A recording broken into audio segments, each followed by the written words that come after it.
remaining Naxalites to join mainstream of life. Okay. So V Prakash గారు, నమస్కారం sir. మార్చి 31 target అయిపోయినట్టేనా? అంటే వాళ్ళంతా వాళ్ళు సాధించినట్టేనా? సరెండర్ కావాలని అనుకున్నారు, ఎందుకంటే ఇంకా వేరే మార్గం లేదు కదా. ఇక 31 డెడ్ లైన్ ఉన్నా లేకున్నా ఇంకా సాయుధ పోరాటానికి ముగింపని అనుకోవచ్చు. ఇది గణపతి సంబంధించి ఏమన్నా మీకు ఏమైనా ఇన్ఫర్మేషన్ ఉందా? ఏం ఆల్రెడీ లేదు, లొంగిపోయినారా?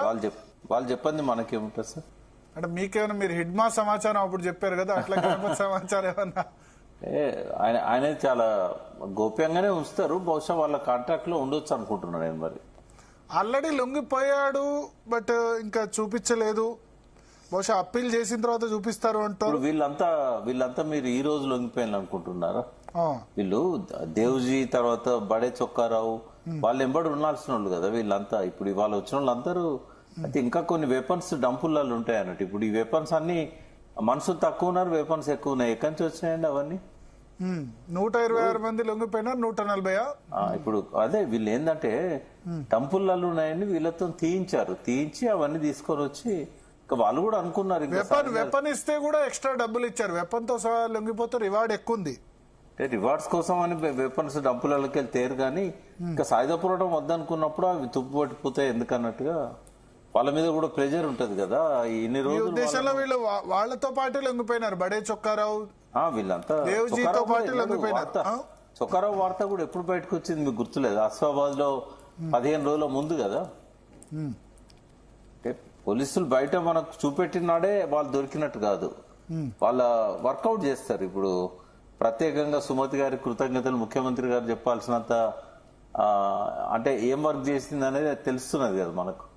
వాళ్ళు వర్కౌట్ చేస్తారు. వాళ్ళు ఏం చేస్తారంటే ఇప్పుడు ఒకవేళ గణపతి గారు కూడా వాళ్ళకు ఆ కాంటాక్ట్ లోకి వచ్చినా కూడా ఆ డాక్యుమెంట్స్ కావచ్చు, రహస్య డాక్యుమెంట్స్ ఉంటాయి. తర్వాత ఆయన దానికి కార్యదర్శిగా పనిచేశాడు 20 ఏళ్లకు పైన.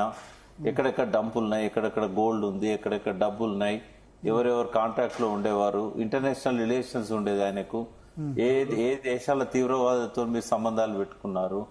ఒక సీనియర్ వ్యక్తి, నంబర్ 1 వ్యక్తి కాబట్టి ఇంకా లాస్ట్ 93 నుంచి ఆయనే కదా మెయిన్ పర్సన్. కేశవరావు గారు ఉన్నా కూడా ఆయనే మెయిన్ పర్సన్ ఉండేవాడు కాబట్టి ఇంకా చాలా రోజుల తర్వాత ఆయనను ప్రవేశపెట్టవచ్చు. బహుశా వాళ్ళ కాంటాక్ట్ లో ఉండొచ్చు. ఈ డీటెయిల్స్ అన్ని తీసుకునే చేస్తారు. అన్ని తీసుకున్న తర్వాతనే ఇంకా వాళ్ళు చెప్పకపోతే చెప్పొచ్చు, చెప్పకపోవచ్చు కూడా కదా. అంటే ఆయన దొరికిందంటే ఎక్కడ వాళ్ళు అక్కడ జాగ్రత్త పడతారు కదా. ఆయనకు సంబంధం ఉన్న వాళ్ళందరూ ఎక్కడికక్కడ జాగ్రత్త పడతారు కాబట్టి వాళ్ళకు తెలియనియొద్దు, దొరికిండో తెలియనియొద్దు. ఓకే. సో మీ ఉద్దేశంలో ఇప్పుడు గణపతి కూడా ఆల్మోస్ట్ అంటే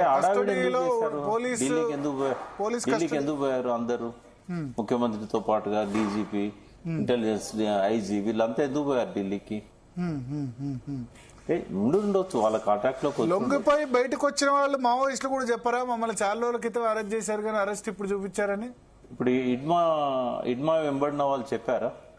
పోనీ వాళ్ళందరూ ఎందుకు రూములు తీసుకున్నారు, ఎక్కడెక్కడ వాళ్ళకి షెల్టర్లు ఎవరు ఏర్పాటు చేశారు, ఈ విషయాలు ఏమైనా వచ్చినాయా? హిడ్మా వెంబడున్న వాళ్ళు కూడా చనిపోయిన వాళ్ళు ఉన్నారా? అది హిడ్మాతో పాటు వేరే వాళ్ళని కూడా చంపారు కదా.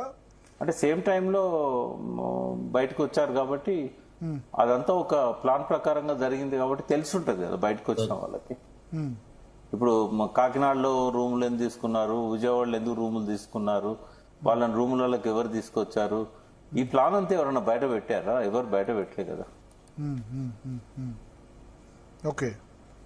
అంటే వాళ్ళ భయం వాళ్ళకు ఉంటది. వాళ్ళకు ఇప్పుడు వాళ్ళు వీళ్ళ కంట్రోల్లోనే ఉంటారు. ఇంకా ఇప్పుడు వాళ్ళ ఆరోగ్యం గురించి, వాళ్ళ జనజీవన స్రవంతిలో వాళ్ళకు కావలసిన వసతులు ఏర్పాటు చేస్తానని చెప్పి ముఖ్యమంత్రి గారు చెప్పారు కాబట్టి వాళ్ళకి అవన్నీ వచ్చేదాకా వాళ్ళు బయటికి రారు. ఇంకా వీళ్ళ షెల్టర్లనే ఉంటారు. ఇప్పటివరకు తక్కలపల్లి వాసుదేవరావు గారు బయటకు వచ్చారా, మల్లదిలో వేణుగోపాల్ గారు బయటకు వచ్చారా? వాళ్ళందరూ బయటకు వచ్చిన తర్వాత గానీ విషయాలు ఒక్కొక్కటి బయటికి చెప్పారు. పోలీసుల షెల్టర్ లోనే ఉంటారంటారా? ఇప్పుడైతే వాళ్ళ షెల్టర్స్ లోనే ఉన్నారు. మహారాష్ట్రలో వాళ్ళ షెల్టర్స్ లోనే ఉన్నారు కదా వాళ్ళిద్దరు కూడా. వేణుగోపాల్ గారు అయినా లేకుంటే వాసుదేవరావు అయినా కనీసం స్టార్టింగ్ లో ఫోన్లలో మాట్లాడండి తక్కలపల్లి. ఇప్పుడైతే ఆయన అసలు ఫోన్ కూడా మాట్లాడతలేడు ఎవరితో. ఎందుకంటారు? పోలీసుల సలహా కావచ్చు. వాళ్ళకి సంబంధించిన వివరాలన్నీ కూడా బయటకు వచ్చేదాకా వాళ్ళ కన్సర్న్లో ఉంటారు కదా, వాళ్ళు ఫోన్ కన్వర్ట్ చేసినంత వాళ్ళు వింటుంటారు, ఇవన్నీ ఉంటాయి కదా. అంటే థ్రెట్ ఏమైనా ఉండొచ్చు అంటారా? థ్రెట్ అంటే ఆయనకు థ్రెట్ ఉండదు కానీ ఆయన ద్వారా వేరే వాళ్ళకి థ్రెట్ ఉండొచ్చు కదా. డంప్స్ ఇప్పుడు 20 ఏళ్ళు 30 ఏళ్ళు పనిచేసిన వాళ్ళ దగ్గర ఎన్నో రహస్యాలు ఉంటాయి. చాలా మంది గురించి వివరాలు కావాలి. ఇప్పుడు 7 అండర్ గ్రౌండ్ లో ఉన్నారు ఇంకా తెలంగాణ నుంచి అన్నారు. ఆ 7 బతుకున్నారా, వాగులో ఉట్టుకపోయారా, ఎన్కౌంటర్ లో చనిపోతే ఎక్కడన్నా బొందబెట్టారా వాళ్ళని, ఈ విషయాలన్నీ బయటికి రావాలి కదా. టైం పడుతుంది, ఇవన్నీ కూడా కొంత టైం పడుతుంది పూర్తిగా. Okay okay. సో మీ ఉద్దేశంలో గణపతి మార్చ్ 31 లోపు ఓ 10 రోజుల్లోపు అయిపోవచ్చా లొంగుబాటు అన్నది? అదొక ఫార్మల్ ప్రాసెస్ అని అనుకోవచ్చా?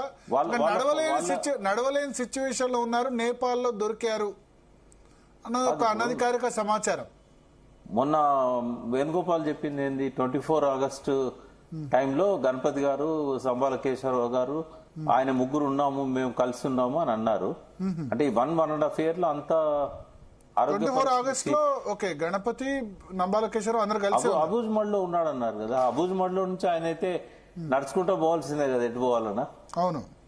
అంటే అవన్నీ నమ్మాల్సిన వార్తలు కాదు. మరీ నడవలేని స్థితిలో 75-76 ఏళ్ళే కదా, ఆయన వయసు ఎక్కువేం లేదు కదా. 76 years అంటే తక్కువేం కాదు కదా సార్. నడుస్తారు కదా, అదేం లేదు. అంటే నడవలేని పరిస్థితిలో ఉన్నాడని అంటే మాత్రం ఏదైనా వేరే ప్రాబ్లం వస్తే చెప్పలేం కానీ, అబూజ్ బండ్ నుంచి నేపాల్ దాకా పోయినోడు నడవలేకుంటున్నాడంటే నమ్ముతామా? నేపాల్ దాకా బాగాలేదనే షిఫ్ట్ చేశారు అని చెప్పారు. నడవలేకుండా అంటే అప్పటికప్పుడు ఏదైనా ప్రాబ్లం వస్తే చెప్పలేం కానీ, ఆయన బహుశా వాళ్ళ కాంటాక్ట్ లో ఉండి ఉంటాడు. ఈ 31st లోపల సరెండర్ చేయొచ్చు. Okay okay. ఒక నిమిషం భరత్ గారు, చెప్పండి. ఇప్పుడు ప్రకాష్ గారు చెప్పిన దానికి ఇన్ అడిషన్ గా యాక్చువల్లీ ఏంటంటే the recent meeting of the honourable chief minister along with the DGP with the union home minister is specifically on this purpose అని we have got a feeling.